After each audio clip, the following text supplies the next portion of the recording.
Okay, तो करते हैं अब आगे क्वेश्चन नंबर 4। क्वेश्चन नंबर 4 में आपको क्या करना है, आपको लाइन सेगमेंट पे बेसिकली ये नंबर्स ड्रॉ करने हैं। ठीक है, तो लेट्स सी।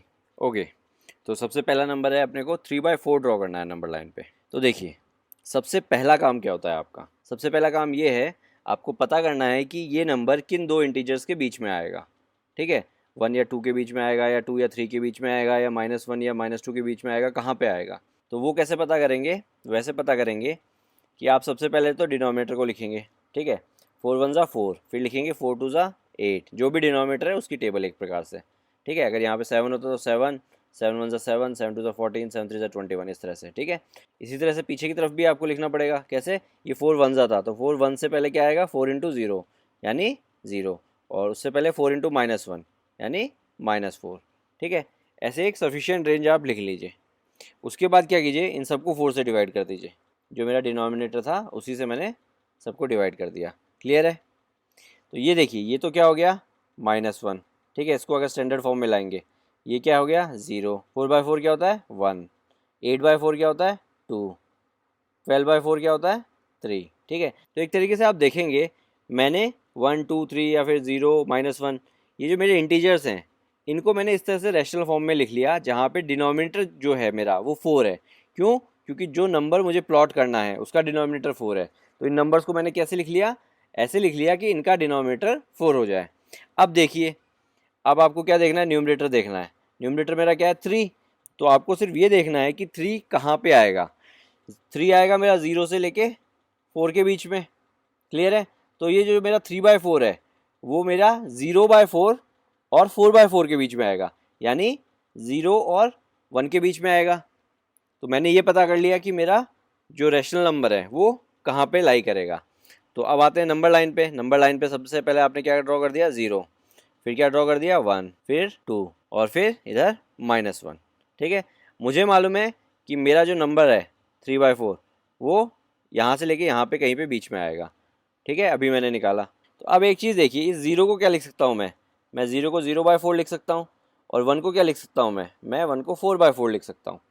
तो अब इसके बीच में 0/4 और 4/4 के बीच में कितने नंबर्स होंगे, आप काउंट कीजिए। एक 1/4 आ जाएगा, एक 2/4 आ जाएगा, एक 3/4 आ जाएगा। टोटल कितने हो गए, 1/4, 2/4, 3/4, टोटल 3। यानी मुझे इस लाइन में कितने डैश बनाने पड़ेंगे, 3 डैश बनाने पड़ेंगे। ठीक है, 1 2 3। क्लियर है। अब मैं हर एक को नाम दूंगा। ये मेरा अगर 0/4 है तो ये मेरा कितना हो जाएगा, 1/4। नेक्स्ट वाला मेरा हो जाएगा 2/4। नेक्स्ट वाला हो जाएगा मेरा 3/4, और उसके नेक्स्ट वाला मेरा 4/4 ऑलरेडी है। तो अब मैं बड़े आराम से यहाँ पे देख के बता सकता हूँ कि ये जो है मेरा, ये मेरा 3/4 है। ठीक है, तो मैंने नंबर लाइन पे ड्रॉ कर लिया। ईजी है। और एक चीज़ और आप देखिए कि ये जो मैंने 3 डैश बनाए हैं, ठीक है, 3 डैश होंगे तो मेरी लाइन कितने पार्ट्स में डिवाइड होगी, 4 पार्ट्स में। एक पार्ट ये हो गया, एक पार्ट ये हो गया, एक पार्ट ये हो गया, एक पार्ट ये हो गया। तो मेरी लाइन हमेशा उतने पार्ट में डिवाइड होगी जितना मेरा डिनोमिनेटर है। यहाँ पे मेरा डिनोमिनेटर 4 था तो 4 पार्ट्स में डिवाइड हो गई। क्लियर है। देखिए, कुछ और एग्जांपल्स पिक करते हैं, अगर थोड़ा बहुत डाउट है तो वो भी साथ के साथ क्लियर हो जाएगा। नेक्स्ट जो नंबर है मेरा है वो है -5/8। तो सबसे पहले तो मुझे ये पता करना है कि ये नंबर मेरा नंबर लाइन में कौन से दो इंटीजर्स के बीच में लाई करेगा। तो सबसे पहले मैंने आपको क्या बताया, जो डिनोमिनेटर है उसकी टेबल लिखिए। ठीक है, 8 1 ज़ा 8, 8 2 ज़ा 16, 8 3 ज़ा 24। अब ये तो 8 1 ज़ा हो गया, इससे पीछे का भी आपको लिखना पड़ेगा क्योंकि नंबर नेगेटिव है। तो 8 0 ज़ा 0, 8 इंटू -1 -8, 8 इंटू -2 -16। ठीक है, इस तरह से आपने लिख लिया। अब क्या कीजिए, सबको 8 से डिवाइड कर दीजिए, इसको भी, इसको भी, इसको भी, और ऐसे मैंने सभी को 8 से डिवाइड कर दिया। अब अगर आप ऑब्जर्व करेंगे तो देखिए 8/8 एक्चुअली में है क्या, 8/8 एक्चुअली में 1 है। अगर आप इसको स्टैंडर्ड फॉर्म में लाएंगे, ये एक्चुअली में क्या है, 2 है। ये एक्चुअली में क्या है, 3 है। ये 0/8, 0/एनीथिंग क्या होता है, 0, और -8/8 -1, और ये है आपका -2। क्लियर है ये चीज़। तो मैंने क्या किया, मेरे जो इंटीजर्स थे 0 1 2 3 या -1 -2, उनको ऐसे फॉर्म में ले आया जहाँ पे उनका डिनोमिनेटर क्या हो गया, 8 हो गया। क्यों, क्योंकि जो मुझे नंबर लाइन पे रिप्रेजेंट करना है उसका डिनोमिनेटर क्या है, मेरे पास 8 है। क्लियर है। अब मुझे क्या देखना है, मेरा न्यूमरेटर क्या है, -5। अब आप मुझे ये देख के बताइए न्यूमरेटर में यहाँ पे कि -5 कहाँ पे लाई करेगा। आप क्लियरली देख सकते हैं -5 इन दो के बीच में कहीं लाई करेगा। क्लियर है। तो ये दोनों नंबर क्या है, -1 एंड 0, यानी जो मेरा ये -5/8 है वो -1 एंड 0 के बीच में कहीं लाई करेगा। ठीक है, इतना तो मुझे मालूम चल गया। तो अब मैं क्या करता हूँ, नंबर लाइन ड्रॉ करता हूँ। ओके, ये है मेरा 0, ये है मेरा 1, ये है मेरा -1। ठीक है, और इसी तरह से इसको अगर आगे बढ़ाऊँ तो यहाँ पे कहीं पे -2 मान लीजिए आप। मेरे को गैप इस हिसाब से लेना है जिस हिसाब से मेरा डिनोमिनेटर है। ठीक है, मैंने गैप यहाँ पे थोड़ा सा नॉर्मल से ज़्यादा लिया है। क्यों? क्योंकि मुझे इसको 8 पार्ट्स में डिवाइड करना पड़ेगा। क्यों? क्योंकि डिनोमिनेटर 8 है। पिछले वाले में डिनोमिनेटर 4 था तो मैंने उसको 4 पार्ट्स में डिवाइड किया था। ठीक है, तो देखिए -1 को मैं क्या लिखूँगा, -8/8, और 0 को क्या लिखूँगा मैं, 0/8। ठीक है, तो अब इसके बीच में कौन कौन से नंबर्स आएंगे, देखिए 0 से पीछे की तरफ चल रहे हैं, यानी -1/8 आएगा, -2/8, -3/8, -4/8, -5/8, -6/8, -7/8 और लास्ट में -8/8। ठीक है, तो मैंने 0/8 और -8/8 तो लिख दिया। तो इसके बीच में मुझे और कितने लिखने हैं, मुझे 7 और नंबर्स इसके बीच में लिखने हैं, यानी मुझे 7 लाइन्स ड्रॉ करनी पड़ेंगी। ठीक है, और 7 लाइन्स इस पोर्शन को कितने पार्ट्स में डिवाइड करेगी, 8 पार्ट्स में डिवाइड करेंगी। ठीक है, तो मैं क्या करता हूँ, 7 लाइन्स बना देता हूँ इसके बीच में।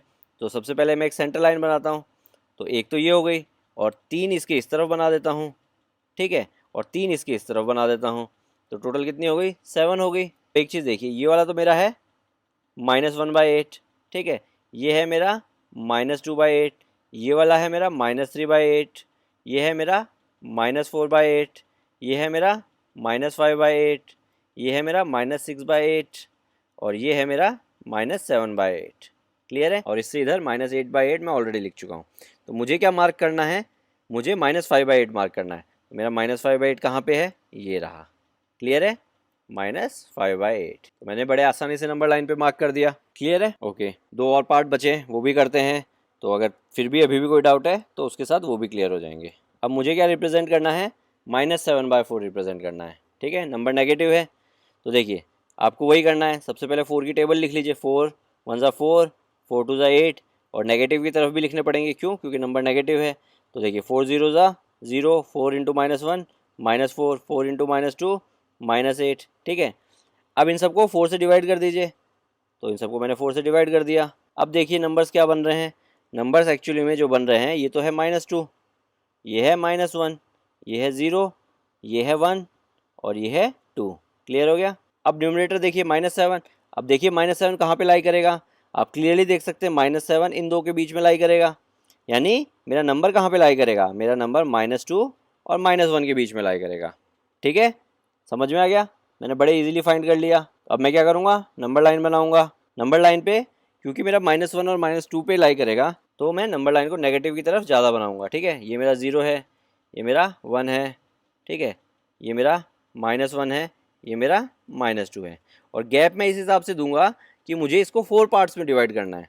ठीक है, 4 पार्ट्स में डिवाइड करना है, मतलब इनके बीच में 3 नंबर और आएंगे। क्लियर है। अब मेरा नंबर -1 से लेके -2 के बीच में, यानी यहाँ से लेके यहाँ पे कहीं पे है। ठीक है, मुझे इसको 4 पार्ट्स में डिवाइड करना है। तो अब देखिए -2 को मैं क्या लिख सकता हूँ, -8/4, और -1 को लिखूंगा मैं -4/4। तो अब देखिए इनके बीच में क्या क्या आएगा, -5/4, -6/4, -7/4। टोटल 3 नंबर हैं, यानी मुझे 3 लाइन्स और ड्रॉ करनी पड़ेंगी यहाँ पे, 1 2 3। ठीक है, इनको नाम मैं दे दूंगा, ये है मेरा -5/4, ये मेरा -6/4, ये मेरा -7/4। क्लियर है, तो मुझे रिप्रेजेंट करना था -7/4, तो मेरा -7/4 कहाँ पे है, ये वाला है। ठीक है, -7/4। ईजी है। चलिए करते हैं इसका लास्ट पार्ट। अब तो समझ में आ गया होगा, तो अगला वाला थोड़ा फास्ट कर लेते हैं। 7/8 मुझे रिप्रेजेंट करना है, तो सबसे पहले क्या लिखूंगा, 8 की टेबल, 8 1 ज़ा 8, 8 2 ज़ा 16, 8 3 ज़ा 24।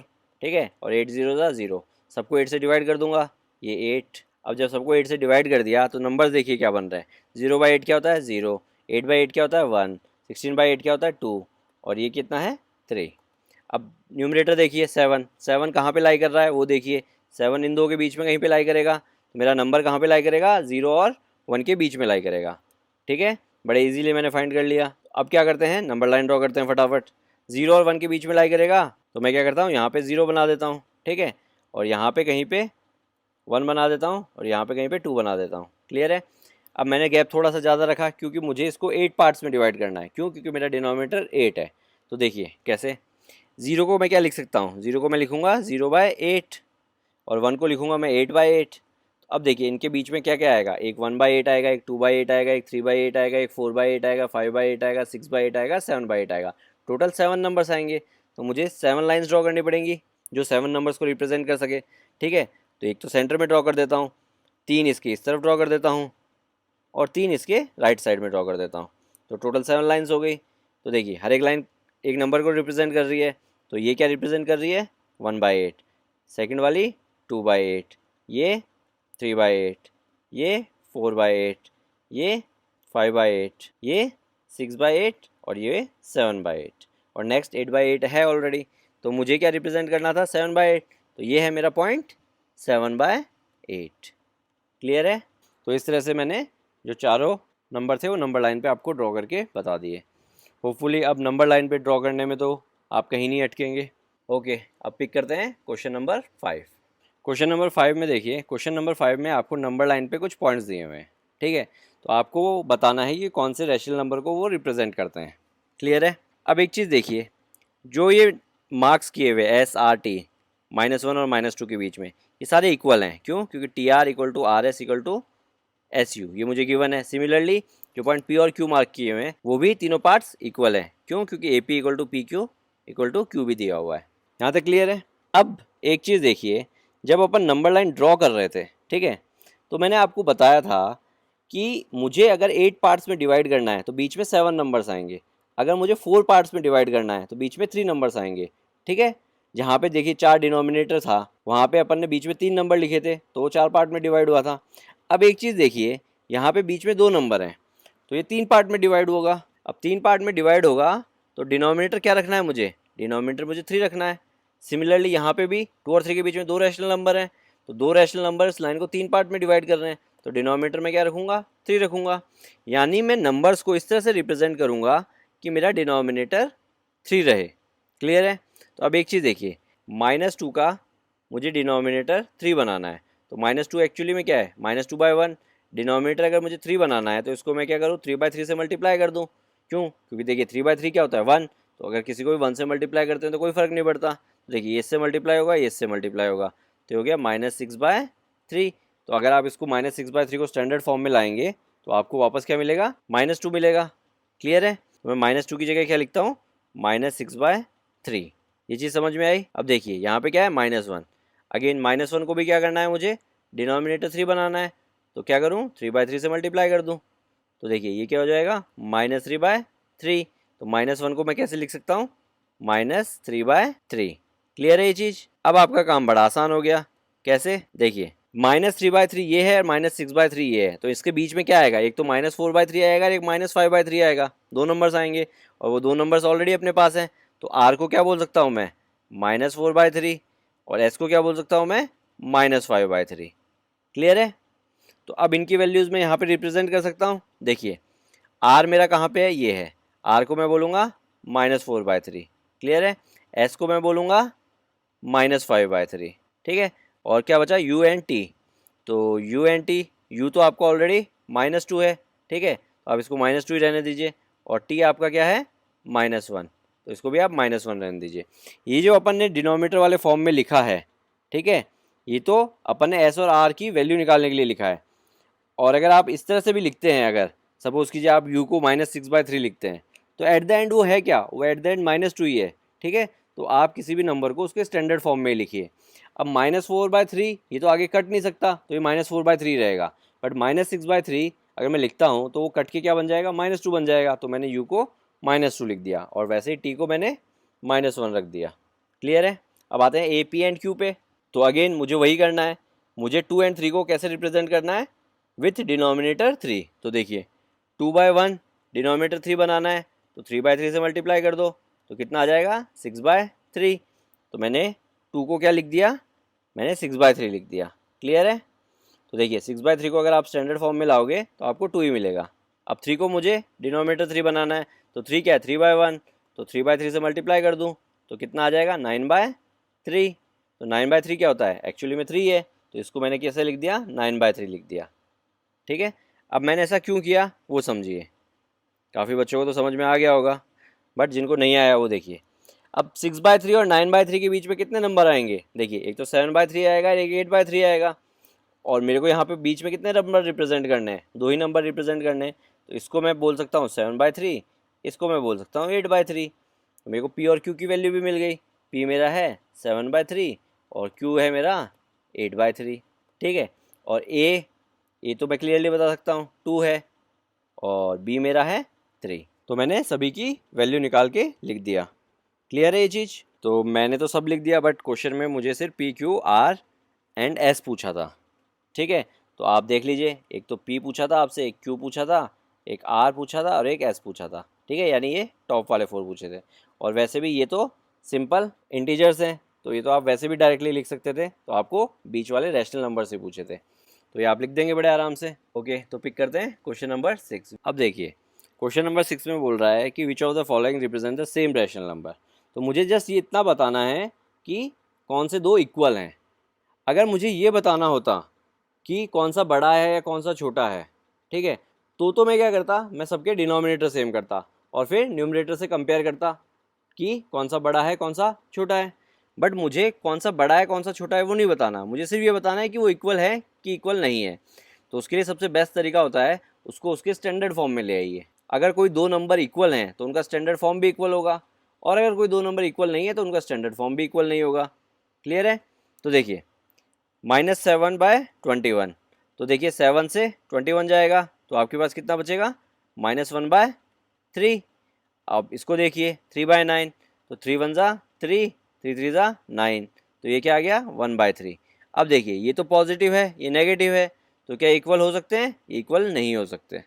क्लियर है? अब आते हैं इस पे -16/20, तो देखिए 4 से काटें दोनों को, तो 4 4 ज़ा 16 और 5 4 ज़ा 20, तो ये हो जाएगा 5। तो ये आपका आंसर कितना आ गया, -4/5। ये इसका स्टैंडर्ड फॉर्म हो गया। अब ये देखिए ये दोनों 5 से जा रहे हैं, तो देखिए 5 4 ज़ा एंड 5 5 ज़ा, ठीक है, तो ये हो गया आपका 4/-5।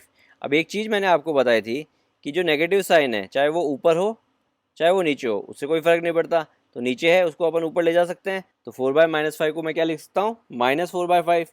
तो आप क्लियरली देख सकते हैं ये दोनों इक्वल हैं। समझ में आ गया? अब ये वाला देखिए -2/-3, तो देखिए माइनस साइन से माइनस साइन कट जाएगा। क्लियर है? तो ये कितना हो जाएगा आपका 2/3, और ये आपका ऑलरेडी 2/3 है, तो दोनों इक्वल हो गए। अब आते हैं इस पे, ये कितना है -3/5, ये ऑलरेडी अपने स्टैंडर्ड फॉर्म में है, ये आगे कटेगा नहीं। तो अब इसको देखते हैं, ये दोनों किसकी टेबल में आते हैं, 2 की टेबल में आते हैं, ठीक है, और 4 की टेबल में भी आते हैं, तो अपन डायरेक्ट 4 से काटते हैं। 4 3 ज़ा 12, तो ये हो गया 3, और 4 5 ज़ा 20, तो यहाँ पे आ गया 5, तो ये कितना हो गया -3/5। तो आप क्लियरली देख सकते हैं दोनों इक्वल हैं। अब देखिए 8/-5, तो इसको क्या लिख सकता हूँ मैं, -8/5 लिख सकता हूँ। ठीक है, जनरली ये हैबिट डालिए कि माइनस साइन ऊपर ही लगाएं आप, तो मैं तो हमेशा यही करता हूँ, अगर माइनस साइन मेरे पास डिनोमिनेटर में है तो मैं उसे न्यूमरेटर में ले आता हूँ। ठीक है, अब ये देखिए 24 एंड 15 दोनों 3 की टेबल में आते हैं, तो देखिए 3 5 ज़ा 15, तो इधर आ जाएगा 5, एंड 8 3 ज़ा 24, तो इधर आ जाएगा 8, तो ये आपके पास क्या आएगा -8/5। ठीक है, तो ये भी इक्वल है। अब 6 वाला देखिए, ये है 1/3, ऑलरेडी अपने स्टैंडर्ड फॉर्म में है, यहाँ पे ये भी अपने ऑलरेडी स्टैंडर्ड फॉर्म में है। ठीक है, तो ये दोनों इक्वल नहीं है। क्लियर है? एक 7th पार्ट और बचता है इसी में, वो भी मैं यहीं पे कर देता हूँ। अब देखिए माइनस माइनस साइन कट जाएगा, प्लस हो जाएगा, तो ये कितना आएगा 5/9, और यहाँ पे नेगेटिव साइन है, इसको ऊपर ले जाऊँ तो ये हो जाएगा -5/9। तो एक पॉजिटिव है एक नेगेटिव है, तो दोनों इक्वल हो सकते हैं, नहीं हो सकते। क्लियर है? तो मेरे पास इक्वल कौन कौन से हैं, एक तो सेकंड है, एक थर्ड है, एक फोर्थ है और एक फिफ्थ है। ठीक है, बाकी सारे अनइक्वल हैं। ओके, पिक करते हैं question number 7, rewrite the following rational numbers in simplest form. ठीक है, तो अपने को कुछ नहीं करना, इसको काट पीट के सिंपलेस्ट या फिर स्टैंडर्ड फॉर्म में लेके आना है। 8 और 6 में क्या कॉमन है, 2 कॉमन है, तो 2 से दोनों को डिवाइड कर सकता हूँ। तो देखिए ये तो हो जाएगा 2 3 ज़ा 6, एंड ये हो जाएगा 2 4 ज़ा 8, तो ये कितना हो गया -4/3। क्लियर है? अब देखिए 25 एंड 45 दोनों 5 की टेबल में आते हैं, तो देखिए 5 5 ज़ा 25, 9 5 ज़ा 45, तो ये हो गया 5/9। अब देखिए दोनों मेरे पास 4 की टेबल में आते हैं। अगर किसी को 4 से डिवाइड करने में डिफिकल्टी हो रही है तो आप पहले 2 से कर सकते हैं, फिर वापस 2 से कर सकते हैं, ऐसे भी कर सकते हैं, ठीक है। तो मैं डायरेक्ट 4 से कर देता हूँ। 11 4 ज़ा 44, तो ये तो हो गया 11, एंड 18 4 ज़ा 72, तो ये हो गया 18, ठीक है। तो मेरा आंसर कितना आ जाएगा, -11/18। क्लियर है। अब देखिए ये भी 2 से जा रहे हैं, 4 2 ज़ा 8 और 5 2 ज़ा 10, तो ये हो जाएगा -4/5, ठीक है। तो मैंने सबके स्टैंडर्ड या फिर सिंपलेस्ट फॉर्म लिख दिए। ओके, पिक करते हैं क्वेश्चन नंबर 8। मुझे यहाँ पे क्या करना है, मुझे बताना है कौन सा नंबर बड़ा है, कौन सा छोटा है या फिर बराबर है, ठीक है। तो मुझे या तो ग्रेटर देन का या स्मॉलर देन का या इक्वल टू का साइन लगाना है इन सब नंबर के बीच में, ठीक है। तो जो पहले सबसे इजी वाले हैं उन पे लगा देते हैं, ठीक है। तो देखिए ये नंबर मेरा नेगेटिव है, ये नंबर मेरा पॉजिटिव है, तो मुझे दिमाग ही नहीं लगाना, नेगेटिव नंबर हमेशा पॉजिटिव नंबर से छोटा होगा ही होगा, ठीक है। तो साइन कौन सा आएगा, -5/7 इज स्मॉलर देन 2/3, ठीक है, क्योंकि नेगेटिव नंबर पॉजिटिव नंबर से कभी बड़ा नहीं हो सकता। तो मुझे कुछ करने की भी ज़रूरत नहीं है, जस्ट मैं ये देख के बता सकता हूँ। और भी कहीं ऐसा केस है, और कहीं ऐसा केस नहीं दिख रहा। हाँ, एक 7th में दिख रहा है, देखिए 0 एंड -7/6, -7/6 यानी नेगेटिव नंबर। क्या कोई नेगेटिव नंबर 0 से बड़ा हो सकता है? नहीं हो सकता। क्यों? क्योंकि नेगेटिव नंबर 0 से सारे छोटे होते हैं। तो यहाँ पे क्या साइन आएगा, 0 इज़ ग्रेटर देन -7/6, ठीक है। तो ये तो थे जो डायरेक्ट मुझे दिख रहे थे। बाकियों में मुझे क्या करना पड़ेगा, बाकियों में मुझे डिनोमिनेटर सेम करना पड़ेगा। इससे पहले एक क्वेश्चन आया था जहाँ पे मुझे बताना था विच आर नॉट इक्वल। तो नॉट इक्वल में तो मेरा काम चल जाता है, मैं उसको स्टैंडर्ड फॉर्म या सिंपलेस्ट फॉर्म में ले आऊँ तो, ठीक है। तो सिंपलेस्ट फॉर्म अगर इक्वल है तो नंबर्स इक्वल हैं, और अगर सिंपलेस्ट फॉर्म इक्वल नहीं है तो नंबर्स इक्वल नहीं है। बट यहाँ पे मुझे बताना है कौन सा बड़ा है कौन सा छोटा है, तो उसके लिए मुझे डिनोमिनेटर सेम करना पड़ेगा। तो लेट्स सी, 5 एंड 7 का एलसीएम कितना आएगा, 35, ठीक है। तो 7 और 5 का एलसीएम आ गया मेरे पास 35, तो -4/5 में मुझे डिनोमिनेटर 35 बनाना है। तो मैं क्या करूँगा, 7/7 से मल्टीप्लाई कर दूँ तो 35 बन जाएगा। और 7/7 से मैं मल्टीप्लाई क्यों कर पा रहा हूँ, क्योंकि 7/7 एक्चुअली में क्या है, 1, तो 1 से किसी को भी मल्टीप्लाई करो कोई फर्क नहीं पड़ता। तो देखिए 7 4 ज़ा 28, तो -28/35 हो जाएगा ये, ठीक है। तो मैं लिख देता हूँ, मैंने क्या लिख दिया, -28/35। क्लियर है। अब इसे यहाँ पे डिनोमिनेटर 35 बनाना है, तो किससे मल्टीप्लाई करूँगा, 5/5 से। क्यों? क्योंकि 7 5 35, तो ऊपर क्या हो जाएगा, -25 और नीचे 35। तो इस नंबर को क्या लिख सकता हूँ मैं, -25/35। तो मैंने लिख दिया -25/35। अब जब डिनोमिनेटर सेम हो जाता है तो मुझे क्या कंपेयर करना पड़ता है, न्यूमरेटर कंपेयर करना पड़ता है। जो न्यूमरेटर में बड़ा है वो नंबर बड़ा है, जो न्यूमरेटर में छोटा है वो नंबर छोटा है। तो देखिए -28 और -25, -25 बड़ा है, ठीक है। नेगेटिव में उल्टा होता है, मालूम है ना ये चीज़। तो -25 बड़ा है किससे, -28 से। तो मेरा क्या होगा, -5/7 बड़ा होगा -4/5 से। तो मैंने ये साइन लगा दिया, ठीक है। ये साइन मालूम है, स्मॉलर देन का है ये, -4/5 इज स्मॉलर देन -5/7, ठीक है। और ये वाला साइन होता है ग्रेटर देन का, ये वाला साइन होता है स्मॉलर देन का, और ये तो इक्वल टू का साइन है, सबको मालूम है, ठीक है। और जो पोर्शन बड़ा होता है उसकी तरफ बड़ा मुंह खुला हुआ होता है, जो पोर्शन छोटा होता है उसकी तरफ ये चोंच होती है, ठीक है। इस तरह से भी आप ध्यान रख सकते हैं। अब एक चीज़ देखिए, यहाँ पे मुझे डिनोमिनेटर सेम करना है, तो सबसे पहला काम तो मैं क्या करता हूँ, इस नेगेटिव साइन को ऊपर ले जाता हूँ। तो ये क्या हो गया मेरा, -14/16, और ये मेरा ऑलरेडी क्या है, -7/8। अब 8 और 16 का एलसीएम में लूँगा तो मुझे क्या मिलेगा, 16 ही मिलेगा। तो मुझे डिनोमिनेटर क्या बनाना है, 16। तो मैं क्या करूँगा, 2/2 से मल्टीप्लाई कर दूँ, तो ये कितना हो जाएगा, -14/16, और ये तो मेरा ऑलरेडी -14/16 है, तो ये दोनों तो इक्वल हो गए। तो मैं क्या साइन लगाऊंगा यहाँ पे, इक्वल टू का। क्लियर है ये चीज़, ये यहाँ पे इससे इक्वल हो गया। अब आते हैं फोर्थ पार्ट पे। फोर्थ पार्ट में देखिए एलसीएम 5 और 4 का कितना आएगा, 20, ठीक है। तो इसको 20 बनाने के लिए मैं 4/4 से मल्टीप्लाई करूँगा, तो ये कितना आ जाएगा मेरे पास, 8 4 ज़ा 32, -32/20, ठीक है। तो मैं लिख देता हूँ, ये हो गया मेरा -32/20। अब इसको डिनोमिनेटर 20 बनाना है, तो किससे मल्टीप्लाई करूँगा, 5/5 से। तो 7 5 ज़ा 35, तो हो जाएगा -35/20। तो मैंने लिख दिया -35/20। अब क्योंकि डिनोमिनेटर सेम है तो मैं न्यूमरेटर कंपेयर करूँगा, न्यूमरेटर में जो बड़ा है वो नंबर बड़ा है। तो देखिए -32 और -35 कौन सा बड़ा है, -32 बड़ा है। तो ये वाला बड़ा है, इसकी तरफ देखिए बड़ा मुंह खुला हुआ है, ठीक है, ये साइन होता है ग्रेटर देन का, तो मैं कह सकता हूँ -8/5 इज ग्रेटर देन -7/4। क्लियर है। अब अगेन यहाँ पे नेगेटिव साइन सबसे पहले ऊपर ले जाते हैं, तो ये हो जाएगा -1/3 और ये है -1/4। अब क्या करते हैं, डिनोमिनेटर सेम करते हैं। डिनोमिनेटर अगर मुझे सेम करना है तो एलसीएम लेना पड़ेगा, तो एलसीएम लूँगा, 3 और 4 का कितना आएगा 12, तो इसमें तो क्या मल्टीप्लाई करूँगा 4/4, ठीक है, तो ये कितना हो जाएगा -4/12 और इसमें क्या मल्टीप्लाई करूँगा 3/3, तो ये कितना हो जाएगा -3/12। अब डिनोमिनेटर सेम हो गया तो न्यूमरेटर कंपेयर करते हैं। न्यूमरेटर किसका बड़ा है, न्यूमरेटर इसका बड़ा है, -3 बड़ा होता है -4 से, ठीक है, तो मेरा ये वाला नंबर बड़ा है तो इस तरह के साइन लगा दूंगा, यानी इसको कैसे रीड करूँगा -1/3 या फिर 1/-3 इज स्मॉलर देन -1/4। क्लियर है। अब बचता है लास्ट पार्ट। देखिए सबसे पहले नेगेटिव साइन ऊपर ले जाते हैं, तो ये हो जाएगा -5/11 और ये तो ऑलरेडी -5/11 है, ठीक है, तो मैं क्लियरली देख सकता हूँ मेरे दोनों नंबर्स इक्वल हैं। ओके, पिक करते हैं question number 9 which is greater in each of the following. मुझे बताना है दोनों में से बड़ा कौन सा है। तो देखिए सबसे पहले सबसे इजी वाला देख लेते हैं, जहाँ पे एक नंबर नेगेटिव है एक नंबर पॉजिटिव है, तो ऐसा कोई है, हाँ फोर्थ वाला, ठीक है, ये वाला नंबर मेरा नेगेटिव है, ये वाला मेरा पॉजिटिव है, तो मुझे दिमाग ही नहीं लगाना, ठीक है, पॉजिटिव नंबर हमेशा नेगेटिव नंबर से बड़ा होता है, तो ये मैं कह सकता हूँ 1/4 इज ग्रेटर देन -1/4। ठीक है, अब आते हैं बाकी पे। बाकी में अगर मुझे कभी भी याद रखिएगा बड़ा या छोटा बताना है तो सबसे पहला काम क्या होता है, मुझे डिनोमिनेटर सेम करना होता है। तो डिनोमिनेटर सेम करने के लिए देखिए ये 3 है ये 2 है, दोनों का एलसीएम लूँगा, कितना आएगा 6 आएगा। तो अगर 2/3 को डिनोमिनेटर 6 बनाना है तो मैं किससे मल्टीप्लाई करूँगा 2/2 से, और 5/2 में डिनोमिनेटर 6 बनाना है तो किससे मल्टीप्लाई करूँगा 3/3 से। क्लियर है। तो देखिए ये तो हो जाएगा 4/6 और ये हो जाएगा 15/6। ठीक है, तो मैं लिख देता हूँ। ठीक है, अब क्योंकि डिनोमिनेटर मेरा सेम है तो नेक्स्ट काम क्या होता है, न्यूमरेटर को कंपेयर करना। न्यूमरेटर में कौन सा बड़ा है, न्यूमरेटर में 15 बड़ा है, यानी मेरा ये वाला नंबर बड़ा है, ये वाला नंबर बड़ा है, तो मैं कह सकता हूँ माई 5/2 इज़ ग्रेटर। ठीक है, इसमें सिर्फ आपसे पूछा है ग्रेटर कौन सा है। ठीक है, तो मेरा मैं गोला बना देता हूँ, ये वाला ग्रेटर है, यहाँ पे ये वाला ग्रेटर है।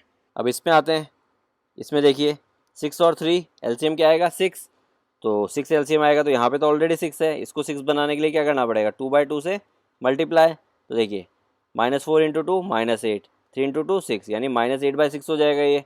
ठीक है, तो मैं लिख देता हूँ, ये तो हो जाएगा -5/6 एज इट इज़, और ये हो जाएगा -8/6। अब डिनोमिनेटर क्योंकि मेरे सेम है तो नेक्स्ट काम क्या होता है, मुझे न्यूमरेटर कंपेयर करना होता है। तो -5 और -8 में कौन सा बड़ा है, -5 और -8 में -5 बड़ा है। ठीक है, नेगेटिव में उल्टा होता है, ये चीज़ हमेशा ध्यान रखिएगा। -5 बड़ा है यानी मेरा ये वाला नंबर बड़ा है। क्लियर है। अब आते हैं थर्ड पे। तो देखिए ये तो है मेरा -3/4 और यहाँ पे नेगेटिव साइन ऊपर लेके जाता हूँ तो ये हो जाएगा मेरा -2/3। अब एलसीएम लेता हूँ, एलसीएम कितना आएगा इनका 12, तो इसको अगर मुझे 12 बनाना है तो इसको मैं किससे मल्टीप्लाई करूँगा 3/3 से, और इसको किससे करूँगा 4/4 से। तो देखिए ये तो कितना हो जाएगा -9/12 और ये कितना हो जाएगा -8/12। ठीक है, अब -8 और -9 दोनों में कौन सा बड़ा है, -8 बड़ा है, तो मेरा ये वाला नंबर बड़ा हो गया। क्लियर है। फोर्थ पार्ट अपन डायरेक्टली कर चुके हैं, एक नेगेटिव एक पॉजिटिव। ठीक है, फिफ्थ पार्ट को थोड़ा सा ध्यान से सुनिएगा और ध्यान से समझिएगा। ठीक है, ये मेरा एक मिक्स फ्रैक्शन है। ठीक है, तो इसको मुझे सबसे पहले तो फ्रैक्शन में कन्वर्ट करना पड़ेगा। तो देखिए जनरली जो बच्चे गलती करते हैं, सबको ये तो मालूम है कि ए बी बाय सी में मुझे सी को ए से मल्टीप्लाई करना होता है और फिर बी ऐड करना होता है। ठीक है, तो ये हो जाता है सी इंटू ए प्लस बी अपॉन सी। क्लियर है। बट एक कॉमन मिस्टेक यहाँ पे जो बच्चे करते हैं वो ये है कि 7 को 3 से मल्टीप्लाई करने की बजाय वो 7 को -3 से मल्टीप्लाई करते हैं। तो देखिए क्या होता है, 7 इंटू -3 -21, -21 प्लस 2 आपका -19। ठीक है, जो कि गलत है, आपको ऐसा नहीं करना है। ठीक है, हमेशा ध्यान रखिएगा। इसका रीज़न सुनिए, ठीक है, और ध्यान से समझिए। ये जो नेगेटिव साइन है ये 3 का नेगेटिव साइन नहीं है, ये इस पूरे नंबर का नेगेटिव साइन है। क्लियर है ये चीज़, तो इसलिए मैंने अब ब्रैकेट लगा दिया, अब आपको थोड़ा सा इजी होगा। अब अगर मैं इसको कन्वर्ट करूं तो देखिए 7 3 21, 21 प्लस 2 23, तो ये कितना हो जाएगा 23/7, और नेगेटिव साइन अब मैं लगाऊंगा। ठीक है, ये इस पूरे नंबर का नेगेटिव साइन है, इसको एज ए -3 मत ट्रीट कीजिए। क्लियर है ये चीज़? तो कभी भी नेगेटिव मिक्स फ्रैक्शन को कन्वर्ट करते वक्त ये चीज़ हमेशा ध्यान रखिएगा, बहुत कॉमन मिस्टेक है जो बच्चे करते हैं। तो ये वाले में आपको अब ज़्यादा इशू नहीं आएगा। 5 3 ज़ा 15, 15 + 4 19, तो 19/5। अब नेगेटिव साइन लगा दूंगा मैं, ठीक है, क्योंकि ऊपर नेगेटिव साइन था। अब नेक्स्ट काम क्या है? नेक्स्ट काम है मेरा डिनोमिनेटर सेम करना। तो डिनोमिनेटर 7 और 5 का एलसीएम क्या आएगा? 35। तो इसको 35 बनाना है तो 5/5 से मल्टीप्लाई करना पड़ेगा और इसको 7/7 से मल्टीप्लाई करना पड़ेगा। तो देखिए ये तो आपका हो जाएगा -115/35 और ये आपका हो जाएगा -133/35। क्लियर है? अब क्योंकि मेरा डिनोमिनेटर सेम हो चुका है तो नेक्स्ट काम क्या है? न्यूमरेटर कंपेयर करना। न्यूमरेटर में कौन सा बड़ा है? न्यूमरेटर में -115 बड़ा है। क्योंकि -115 क्यों बड़ा है? क्योंकि 115 नंबर छोटा है तो नेगेटिव में उल्टा होता है, तो -115 बड़ा है तो मेरा बड़ा नंबर कौन सा हो गया? ये वाला हो गया। क्लियर है कंसेप्ट्स? तो पिक करते हैं अब last question, question number 10। Okay, question number 10 में मुझे क्या करना है? मुझे इनको असेंडिंग ऑर्डर में लिखना है। असेंडिंग ऑर्डर मतलब छोटे से बड़ा, सबसे पहले सबसे छोटा, फिर उसके बाद उससे बड़ा, फिर उसके बाद उससे बड़ा, इस तरह से। तो देखिए फर्स्ट पार्ट में अगर आप देखेंगे तो मेरा डिनोमिनेटर सबका सेम है। तो कभी भी मेरे को कोई नंबर पता करना होता है कि कौन सा बड़ा है कौन सा छोटा है, तो फर्स्ट काम क्या होता है? डिनोमिनेटर सेम करना। तो मुझे ऑलरेडी डिनोमिनेटर सेम मिल गया, ठीक है। तो सेकंड काम क्या होता है? सेकंड काम होता है न्यूमरेटर को कंपेयर करना। अब न्यूमरेटर में देखिए मुझे क्योंकि असेंडिंग ऑर्डर लिखना है तो सबसे छोटा वाला मुझे सबसे पहले लिखना है। तो यहाँ पे न्यूमरेटर में जो सबसे छोटा होगा, तो न्यूमरेटर में सबसे छोटा कौन सा है? -3, क्योंकि -3 -2 से भी छोटा है, -1 से भी छोटा है। तो सबसे पहले क्या आएगा? -3/5। फिर उसके बाद सेकंड नंबर पे कौन सा है? -2। तो सेकंड नंबर पे क्या आएगा? -2/5 और फिर -1/5। ठीक है, तो ये मेरा असेंडिंग ऑर्डर हो गया। आप चाहे तो कॉमा लगा सकते हैं और आप चाहे तो साइन लगा सकते हैं। -3/5 is smaller than -2/5 and -2/5 is smaller than -1/5। ठीक है, आप ऐसे भी लिख सकते हैं और इसकी जगह अगर चाहें तो बीच में कॉमा लगा के भी लिख सकते हैं। क्लियर है ये चीज़? अब आते हैं सेकंड पार्ट पे। सेकंड पार्ट में आप देखेंगे कि मेरे पास डिनोमिनेटर सेम नहीं है, ठीक है। तो सबसे पहले काम क्या करूँगा मैं? डिनोमिनेटर सेम करूँगा। तो उसके लिए मुझे क्या करना पड़ेगा? 3, 9 एंड 3, इन तीनों का एलसीएम लेना पड़ेगा। तो इन तीनों का जब मैं एलसीएम लूँगा तो मुझे एलसीएम मिलेगा 9, ठीक है। तो अब 9 एलसीएम मुझे मिलेगा तो मुझे सबका डिनोमिनेटर क्या बनाना है? 9। तो इसका तो बनाने की ज़रूरत नहीं है, ये तो ऑलरेडी 9 है। एक तो इसका बनाना है, एक इसका बनाना है, ठीक है। इसको अगर मुझे 9 बनाना है डिनोमिनेटर तो मैं क्या करूँगा? 3/3 से मल्टीप्लाई करूँगा और इसको भी मैं 3/3 से मल्टीप्लाई करूँगा, ठीक है। तो देखिए ये तो -1 × 3 -3 और नीचे 9 यानी -3/9 और ये कितना आ जाएगा? -4 × 3 -12, -12/9। क्लियर है? तो इन नंबर्स को मैं लिख देता हूँ। तो ये तो मेरा हो गया था -3/9, ये ऑलरेडी मेरा -2/9 है और ये मेरा कितना हो गया था? ये हो गया था मेरा -12/9। ठीक है, तो मैंने इन नंबर्स को इस वाले फॉर्म में चेंज कर लिया जहाँ पे डिनोमिनेटर सबका सेम है। अब क्योंकि डिनोमिनेटर सेम है तो मुझे क्या करना है? मुझे जो सबसे छोटा है वो सबसे पहले लिखना है। सबसे छोटा यहाँ पे क्या है? -12, ठीक है। तो मैं लिखूँगा -12/9। फिर उसके बाद कौन सा है? -3 यानी -3/9 और फिर -2 यानी -2/9। अब देखिए -12/9 एक्चुअली में क्या है? -4/3। तो यहाँ पे क्या लिखूँगा मैं इसकी जगह? -4/3। और -3 एक्चुअली में क्या है? और -3/9 एक्चुअली में क्या है? -1/3। तो यहाँ पे -3/9 की जगह मैं लिखूँगा -1/3। क्लियर है ये चीज़? और -2/9 तो ऑलरेडी -2/9 ही है। तो ये मेरा असेंडिंग ऑर्डर हो गया। तो आपको चाहिए तो आप बीच में कॉमा लगा दीजिए, वरना आपको चाहिए तो आप इस तरह से भी लगा सकते हैं, ठीक है। -4/3 smaller than -1/3 and -1/3 smaller than -2/9। Clear है ये चीज़? अब करते हैं लास्ट पार्ट, ठीक है। लास्ट पार्ट को करने का मैं आपको दो तरीके बताऊंगा। एक तरीका तो वही कन्वेंशनल तरीका, क्या? डिनोमिनेटर सेम कीजिए, डिनोमिनेटर सेम हो जाता है तो न्यूमरेटर कंपेयर कर लीजिए। क्लियर है? तो सबसे पहले काम क्या होता है? इसका एलसीएम ले लीजिए इन सबका।